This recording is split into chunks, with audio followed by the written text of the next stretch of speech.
Morning বন্ধুরা, মাছের তেলের রেসিপি নিয়ে এসেছি আপনাদের দেখাবার জন্য কিভাবে আমি বানাই। দেখুন, মাছের তেল তো লাগবেই, তার সাথে লাগছে দেখুন আলু, লঙ্কা কুচোনো, পেঁয়াজ কুচোনো, নুন, হলুদ আর বেগুন। মাছের তেলটা নুন হলুদ মাখিয়ে নেব, মাখিয়ে আপনাদের দেখাবো আমি কিভাবে বানাই। চলুন। দেখুন, সরষের তেলটা গরম হয়ে গেছে।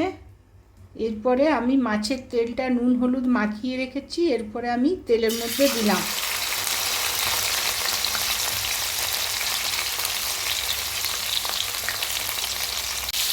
হালকা ভাজা হয়ে গেছে, এবারে পেঁয়াজ কুচুনোটা দিলাম,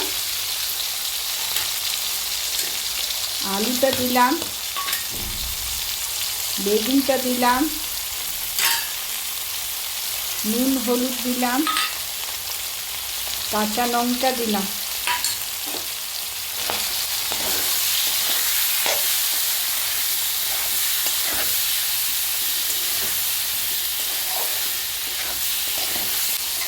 ভাজা ভাজা হবে, সব একসাথেই ভাজাবে।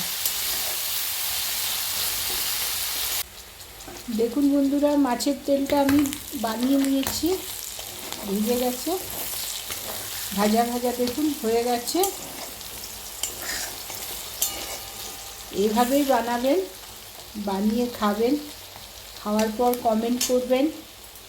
আপনাদের কমেন্ট খুব পাচ্ছি, খুব ভালো লাগছে, এরকম আমার পাশে থাকবেন আর লাইক শেয়ার জরুর করবেন।